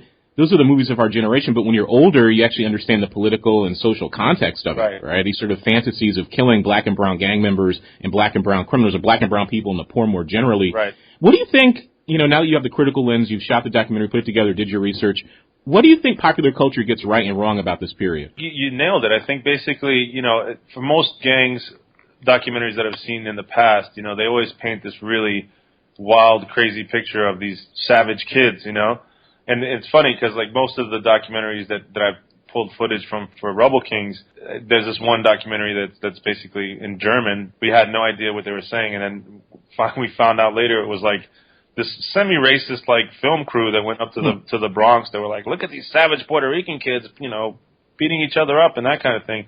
And so, that was my intention from jump, really paint the picture of like a human story, and these kids weren't inherently violent. They were the victim of their circumstance. The South Bronx was considered the worst district in the United States. They banded together out of a place of unity and tried to protect their neighborhood. A lot of these gangs kicked out the drug dealers, kicked out the drug pushers, and really were the law of the land because the police didn't really come into these communities. So I wanted to tell their story. It wasn't just all about violence. It was about unity, and it was about brotherhood, So I think that's where most documentaries fail, I think. You think about documentaries in their best sense are exercises in truth-seeking, but as you know, as a filmmaker, there are many different ways to edit a film and many different ways to present the truth. Absolutely. So thinking about that, that German documentary, which I'd have to track down because I'm very fascinated and curious about it now, do you feel like as a filmmaker, like watching some of the segments from the documentaries you drew on, because now you're interviewing people who are, they were young lions then, now they're old soldiers in the twilight years of their lives, and we got to talk about that. Yeah. Do you think some of the young folks who were interviewed, because when you put a camera on people, strange things happen, that they were exaggerating the violence and performing for the camera? I think some were, and some were actually doing the exact opposite. We interviewed Blackie, who was the president of the Savage Skulls, which in all accounts by many people was the most violent gang and the craziest gang in the South Bronx. And as soon as we got the camera on him, I was like, so, everybody tells us that you guys were like the most notorious gang, and you used to walk around with 2 Doberman pinchers, and he was just like, we played handball, we drank our beer, and just kind of kept to each ourselves, we were a little antisocial, but we weren't that bad, So it's just really, it's really who you get the camera on and how they tell their story. I think it's like war stories, really. When a lot of these guys, they really survived war. They were in the trenches every single day. Most everybody that I spoke to. They said, listen, man, I didn't know if I was going to be alive that day. Every day was just like, you never knew what was going to happen. So I don't think the stories were exaggerated at all. I think it was a constant I mean, there's some stories that didn't even make the film because they're so crazy. What were some of those stories, if you can share one? Wow. There was this day called Kill Whitey Day, which was told by one of my favorite cast members, this guy Topaz. And essentially, like, if you see the film, you know, there was white gangs in the North Bronx, black and Spanish gangs in the South Bronx, and there was a big divide between these gangs. Definitely a violent turf boundaries that you just didn't cross. And I think it was like Fordham Road or something like that. And one day, the Golden Guineas, which was the biggest Italian gang in the Bronx, they hung a black spade from a lamppost. Obviously, I mean, that was like a shockwave throughout the South Bronx. And so for one day, the blacks and Puerto Rican gangs, they got together and they declared Kill Whitey Day. And basically the idea was they were going to go meet in front of the Bronx Zoo. They were going to unite for one day. They're going to put all their bullshit aside and unite for one day and go up to the North Bronx and handle the Golden Guineas once and for all. Topaz was saying, hey, you know, I was rolling up. I had high hopes. We were all talking about the unity. And then as soon as we got to the Bronx Zoo, like the black pearls were robbing tourists over here and the black spades were throwing bottles at the monkey cages. The cops swarmed everywhere. And it was just like total chaos. And that was the end of Kill Whitey Day. The very next day, the Golden Guineas declared Kill the N-Word Day. And basically that was, you know, and they were much more organized, you know, and they like, you know, they had cars, they had guns, they had, you know, modes of transportation. There was a gang in this, I mean, there was a high school in the South Bronx where most of these gangs congregated and went to, and they surrounded this high school. And the Golden Guineas showed up by the hundreds and surrounded this high school and just beat up everybody in that area. And Topaz telling the story is like, I was never so happy to see a cop. Like, I just jumped in the back seat. And like, I hated cops before that, but this cop saved my life. Like, the Golden Guineas were coming out of nowhere. They were coming out of, like, subway cars and, like, buses. They were coming every. That was one of the stories that I felt like, you know, that we're saving that one for the script. That's a director's cut. I mean, Fox News would have a heyday with that one. Yeah. But I was thinking, too, about the Golden Guineas, and it's a classic movie that really doesn't get the appreciation it deserves, and that movie's The Wanderers. Yeah, totally. I mean, The Wanderers is just an amazing bit of filmmaking, and this way it sort of plays with sort of white identity and gang culture and white ethnics, and then the big fight at the end. I mean, it's a gem of a movie and a classic. The other question I had, too, so you have that, you know, the story didn't make the cut. What was the editing process like? Because I'm very, very interested in it for the podcast, the Chauncey DeVega Show. Mm-hmm. Like, whenever I have folks on from Hollywood, creative types and others, I'm always interested in process. Right. So how much tape or footage did you have? How did you go about finding the principles? Was it just like the snowball sample? You knew someone who knew someone who knew someone? Like, what was the nuts and bolts like? Yeah, it was like a good treasure hunt, really. I mean, we got really lucky in interviewing Karate Charlie as our first interview. And that was basically like, you know, once we had Karate Charlie, we knew we had one of the principles. And then when we got Benji, we knew we had a film. Because I knew what I wanted to ask them kind of going in before shooting it. You know, most of the time I just go in and just kind of shoot arrows in the dark. But I was very specific about what I wanted to ask them. I kind of knew the story beforehand. And so once we had those guys, it was, like you mentioned, it's like a snowball process. Basically, one interview would lead to the next. They would introduce me to somebody that was a warlord in one gang, and it kind of just snowballed from there. At the same time, we were uncovering all this really incredible archive footage. I did all the editing, not by necessity, essentially. There wasn't a budget behind this film. We just did it all on our own. I'm a DJ by trade. Craft and vocation. Yes, basically. So I'm supporting myself through my indie filmmaking career. I kind of put it together like a DJ set. You know, the music played such an important part in connecting the dots. Originally, I had a bunch of incredible music by Baby Huey and you know, jams like Apache and Just Begun. And this B-boy classic. Yeah, all the B-boy classics. But also, you know, like Latin jazz and things that were sort of a little bit more obscure. But I realized when I looked at this cue list, I was like, my God, this is going to be a small fortune to clear this film. I got my buddy Little Shalimar to kind of recreate all of these gems. And so when I had all these cues, I really knew like where the beats were going to be. And I knew how to kind of connect the dots between different sequences. And I mean, but music has always been my way of sort of piecing it all together, so to speak. And the music was so integral. I'm a DJ myself, thinking about, you know, you had the New Yorican soul aspect. I mean, you probably read the book many times if you read Chang's book. Yeah. From Boomba to hip hop. Yeah. thinking about sort of the connections, the black and brown connections. As I said, the soundtrack, I was actually going to ask you about, getting the clearances on this music, because I was like, man, this must be expensive to put together. Yeah. So you figured that out. But, what did you do technically? As I said, for all the would-be documentarians out there, so literally you got the digital camera, you came home, used your software, and you just put in time and you just grinded it out? Basically, yeah. I mean, we shot 90% of the interviews in my house. Basically, we invited people over, set up a backdrop. We had a projector, so it was kind of like a certain theme behind them. So if I was interviewing a Savage Skull, I would have a picture of Savage Skull colors behind them, and basically kind of just mic'd them up, and we conducted the interview, and right away I just chopped right into it and just figure out the pieces of it. I mean, they say that. I have a friend of mine, as I said, friends who are filmmakers and documentarians, and one of the common things they've said is, when you've got a good story, you got a good story. Right. And it sort of just puts itself together, and the problem becomes, I have so many stories here, I don't know what to do. Maybe I got to make 2 or 3 movies and figure it out. One of the most fascinating personalities, and you mentioned him, is Karate Charlie. So what were the other people that you met where you're just like, these are just amazing figures and characters? All of them had their own take on the situation. Topaz really sticks out in my mind, too, because he's just so giving. He just, recalled the time so eloquently and was able to tell these stories that were just amazing. Karate Charlie as well. They all kind of had their own charm and their own language, how they spoke about the subject matter. So, the ending of the film, and there were some fitful, beginnings and endings with gang truces throughout that time period and folks trying to stop this madness. But I think one of the things that, folks who are outsiders who don't understand this time period, and I've taught the book Can't Stop, Won't Stop to students.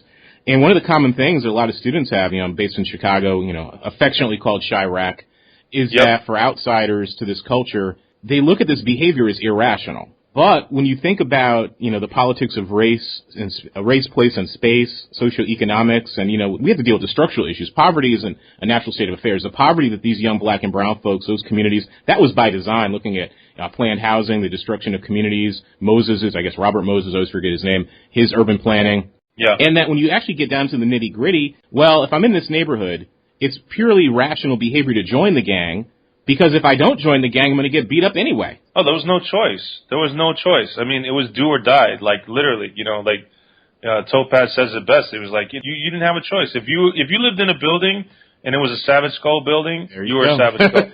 If you lived in a bachelor neighborhood, you were a bachelor. It was just that's the way it went. And it was a survival thing. It wasn't like you didn't have a choice. And it was really a lot about protecting the neighborhood. A lot of people don't mention that, but I mean, the drugs in the community were so heavy at that time, and the junkies were super violent, and the drug pushers and everything. And a lot of these gangs didn't stand for it. They kicked these guys out of their communities, and they were the law of the land. The cops weren't coming over there policing these neighborhoods like they were supposed to, at least, So you have young people's politics like we saw in the gang conclaves, young people trying with youthful impetuousness, error, lack of wisdom, trying to sort out the worlds around them.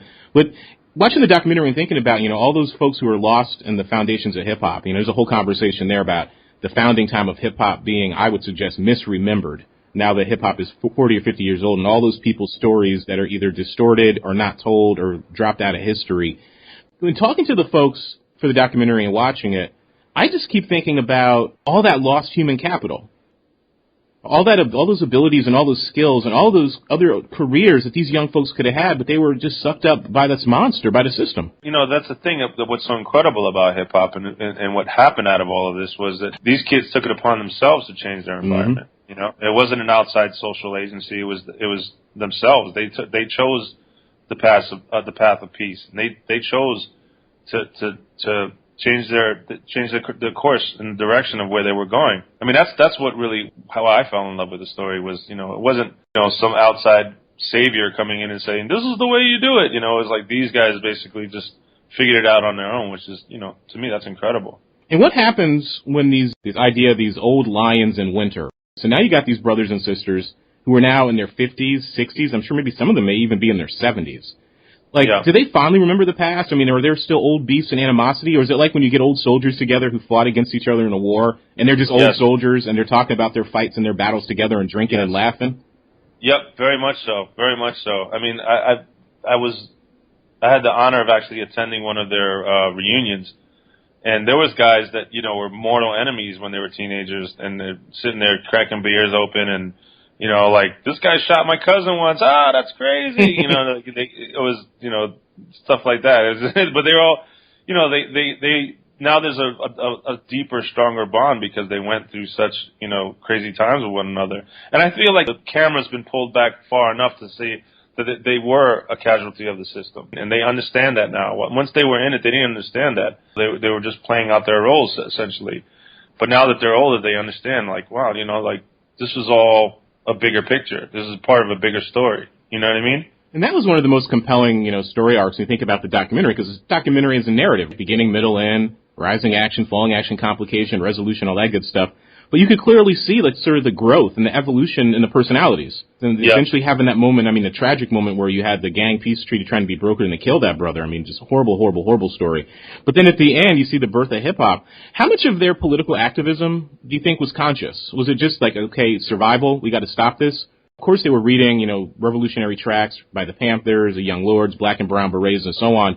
But do you think the average young gang member at 14 or 15 actually got to politics, or were they just more enamored with the vision and the hope? No, I mean, I think there was very few that actually understood the politics. I mean, the Ghetto Brothers weren't the norm, you know what I mean? Most, you know, and I talked to, you know, Lupe Feliciano from the Young Lords, you know, Benji would say himself, because most gangs were like, you know, we don't, fuck the politics. What are you talking about, man? We're outlaws. We want to be the Hells Angels, you know, like, you know, you go wear your beret somewhere else. We're going to go drink beer and be outlaws. Basically, that's what they wanted to be.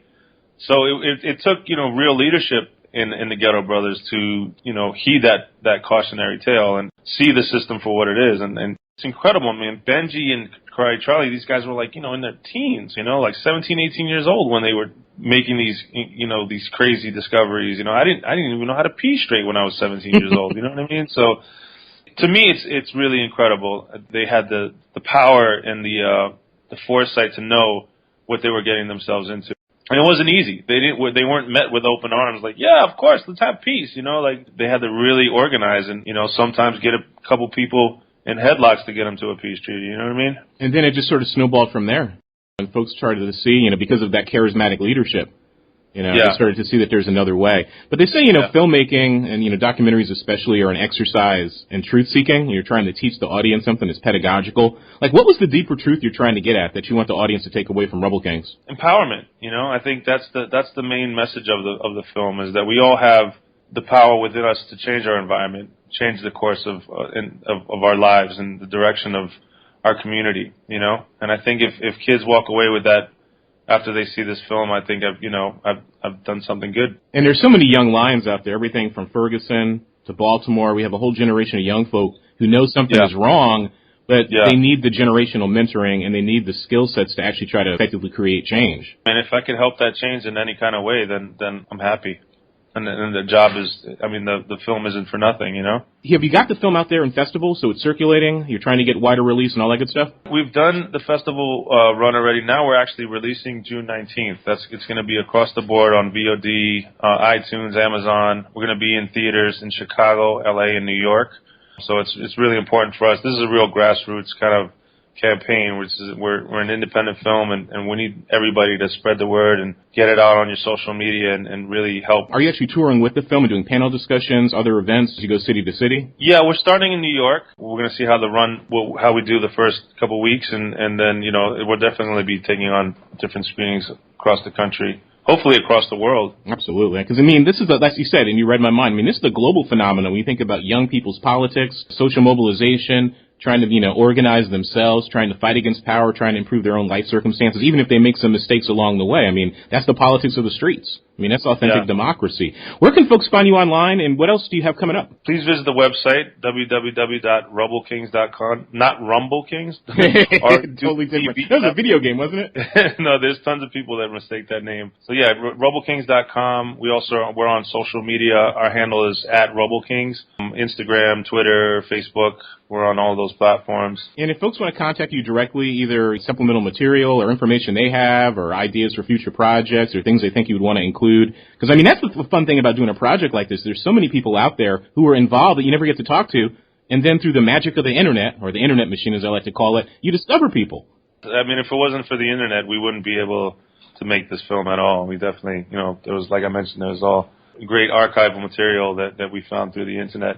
I would say, contact us through our website, Rubble Kings. That's our home. That's our home base. Everything's going to be operated through RubbleKings.com.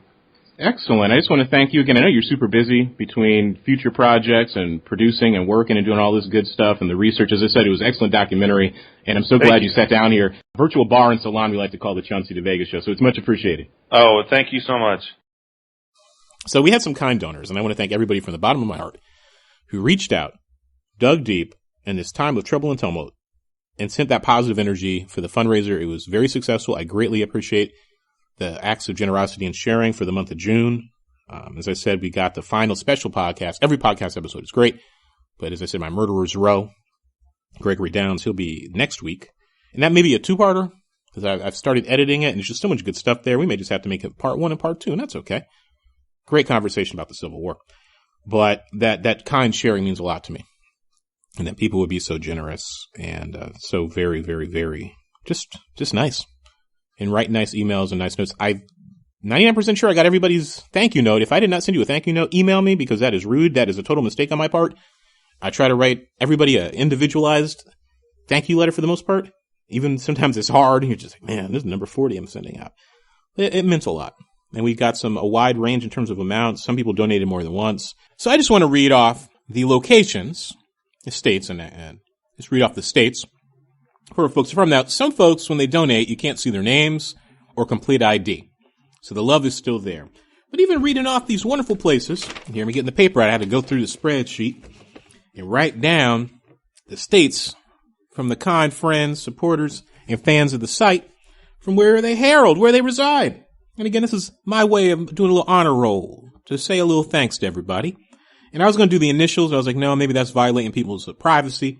So I will leave it at this. And like I said, we got friends all over the world here at the podcast known as the Chauncey DeVega Show and ChaunceyDeVega.com. So, overseas, good people. Finland, Germany, the United Kingdom, Pennsylvania, Canada, Illinois, New York, Connecticut, Florida, Massachusetts, good friend of the site in Boston. I hope he's doing okay.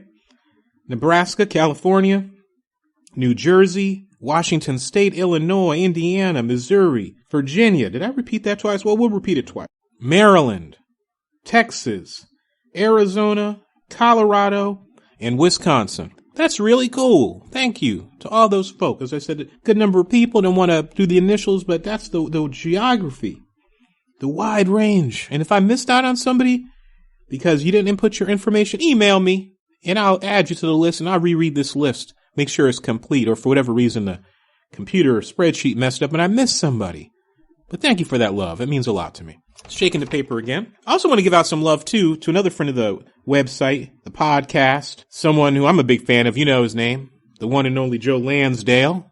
Joe Lansdale was a guest a few episodes ago, and he's off on the Hollywood set making movies, doing TV stuff. I can't wait to see a TV series, Happen Leonard, that's coming out. And his new book, let me tell you, I may read a little bit from it for the next episode. It's about African-American cowboys, legendary Nat Love. And I'm reading this in public, trying not to laugh at the opening few pages that feature a young African-American brother, Texas, who gets in trouble for looking at an ugly white woman's butt. Yes, exactly. Paradise Sky, man. Joe R. Lansdale, and he's going to come back on the show. I chatted with him on email 2 weeks ago, and he's on set. So he's going to come back on and stop by again, and we'll do a little 15, 20 minutes when he can steal some time away to talk about this damn book. Because let me tell you, get it. And, you know, we have been champion Joe's Cool People. It was just a wonderful opportunity to talk with him. You just go, like I say, go to the website. You can look up that interview, search under podcast too. And he's just man can write. The man can go. And, you know, I don't recommend BS stuff on this podcast that ain't good. If I tell you something is good, if I tell you a book is, I believe it because it is. And that's one of the most difficult things when you have folks send you. I'm just laughing about that scene. I'm just reading it saying, how the hell did he come up with this? This is awesome stuff. and they want you to review things. They want to give you stuff. They ask you to go to see movies. And I tell folk, I give honest, fair reviews. If I don't like it and I think it really stinks, I may not even mention it because I don't want to run people down. That's not what I'm about. If I pay for something and it stinks, well, you're going to hear about it. But get the new Joe Lansdale book. I'm telling you, it's like on sale. I'm sure you can get it for like $25 somewhere, $22, or wait for it in paperback. You will love it. And then you want to read his other stuff. Happen Leonard. Read those novels. I'm telling you, the TV series is going to be awesome. So as we wind down, again, thanking all the kind people who supported the website, who donated. I want to thank Bill the Lizard. I want to thank Shan Nicholson. I want to thank all of you for indulging me in my storytelling. Sometimes you got to recharge the batteries. Mental self-care and talking to your friends and telling some stories. And I got some other stories too I could tell. I'm not going to give them all the way. One I wanted to share. We done gone over. See, this is what happens when we don't do the podcast for 2 weeks. I got so much to say. So much to say. I have to save it about confirmation bias and burning churches. Go to the website, chaunceyvega.com. I'll have something up about that. My piece about Socialism 2015 being an angry black man, that should be coming up shortly, if not today. Finishing this on Thursday to put it up Thursday night. I wanted to get up last night, but life intervened. And I want to talk about, and I'm sure you guys have had this experience, colorblind white racists in public, sitting with black people. Man, I almost had to go over there and do some cussing. I had to read somebody. Because, you know, my late night eating habits are going to eat bad food at Fridays. But I got to give them love because they hooked a brother up because they sent me a gift certificate in appreciation. Because I complained about something and they twitted me back. We'll take care of it, Chauncey. And they did. So thank you very much to Fridays for making things right. So you're sitting there and somebody's mouth bloviating and you're trying to eat and read and talk to your bartender friend and takes care of his people. Good guy. And lo and behold, somebody next to you loud and obnoxious talking about politics. So you don't know what the hell he's talking about. And of course, you're curious because you're an armchair sociologist like I am. And I was like, okay, white guy, black people talking about Israel and race and him being an immigrant. I was like, I know where this is going. It's going to go to slavery. And it's going to go, why do black people complain so much? Every other group was held as a slave. I don't know why they just don't get over it. And I heard this craptastic nonsense. And I could do the kneel with one hand and just defeat him. Because he's obviously ignorant of American history, the uniqueness of chattel slavery, then Jim and Jane Crow, debt peonage, banishment, land theft. I wouldn't want to blow his fuse by reading his people's own history and asking him, well, you're so hard over here as a white man whose people came here to earn their whiteness. And of course, your people never owned slaves. Oh, I'm sure you know this for a fact, but let me tell you, you sure as hell benefit from being white, don't you? Don't you stand on the shoulders of your ancestors? Pretty damn convenient. Or I could have called out my favorite story about the Chicago race riot and an Italian running around downtown Chicago covered in soot, telling the white lynch mobs, don't kill me, I'm Italian, I'm not a nigger. Man, talk about the crucible of race. But I didn't want to do that. But I was really more concerned, and we'll talk about this, I'm sure, in the future, but I'm sure you guys have had these experiences, high school, college, your professional life. There are black and brown folks who are professional sycophants who want to live a post-racial colorblind lie, and they'll let a white man or a white woman, whoever, sit there and tell them their own history. And they are either ignorant of their own history or they're so invested in some sort of cross-racial, across the color line conviviality that they're willing to let somebody insult them to their face. I almost told those two black women, speak up. Know your history. Don't let somebody sit here and tell you how black people should act and behave and how we should get over it. I don't see white folks getting over white privilege. I don't see white folks giving back whiteness as a type of property. I don't see them denouncing or divesting from the possessive investment in whiteness. Show me where that's happening en masse. Some of our socially conscious and enlightened brothers and sisters who happen to be white have denounced whiteness. Taking Noel Ignatius' beautiful cue to heart that treason to whiteness is loyalty to humanity. But people, stick up for yourselves and know your history. Those folks who say things like that, like another cousin to it is, I don't see skin color. Black people should get over racism. Brown people should get over racism. Women should get over sexism. And the folk at the top of the pyramid laughing at it all, man. Those two young sisters need some help, and I see it all the time.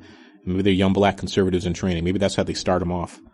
And they get them, they pick them out of the watermelon or the pumpkin pie. Yeah, I said watermelon. Because, again, it's East Asians who are the number one consumers of watermelon in this country, not black people. But I had to get it off my chest. So, again, thank you very, very, very much for sitting down and recharging the batteries. Next week, Gregory Downs, historian, author of After Appomattox. We'll talk about the Civil War, Constitution, race, the color line, the present. As I said, maybe a two-parter because it's just so awesome. And as I always do, I want to thank all the folks who listen to, download, and tweet the podcast. I want to thank folks who still are donating. Again, right-hand side of the sidebar, if you want to throw some ducats or change in, by all means. Donations are always accepted to support this humble endeavor, so please do that if you can.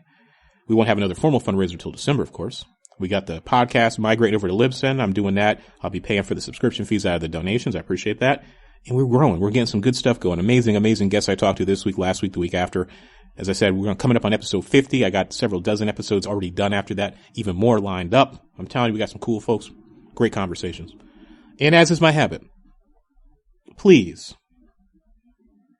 take care of yourself. Call up a friend you have not spoken to. Reach out to someone you had a dispute with, even if they're not ready to reach back. But you take the high road. You reach out to them and maybe they'll be ready and they'll realize that there's still some love there. Do something nice for our semi-residents and homeless brothers and sisters. Please try to take care of our animal friends, four-legged, winged, and other. Feed the birds, feed the little animals, feed the little bunny rabbits. Talk to the bunny rabbits, you see. But give them a lecture about being careful because they're just so wild, the bunnies in this neighborhood. I had to give a little bunny a lecture the other day. I said, Mr. Bunny, be careful. There are dogs, there are rats, there are cats, there are people who'd like to eat you. And that bunny looked at me like, I know what I'm doing. I'm king of the yard. That cool little bunny. And just try to do something nice for a stranger. Practice the golden rule. Practice the golden rule and try to do something nice for a stranger. So until next week, I want to thank you again for listening, downloading, and tweeting the eponymous named podcast known as the Chauncey DeVega Show. Gregory Downs, next week. Please be safe, be well, and take care of yourself. And I do appreciate your listening.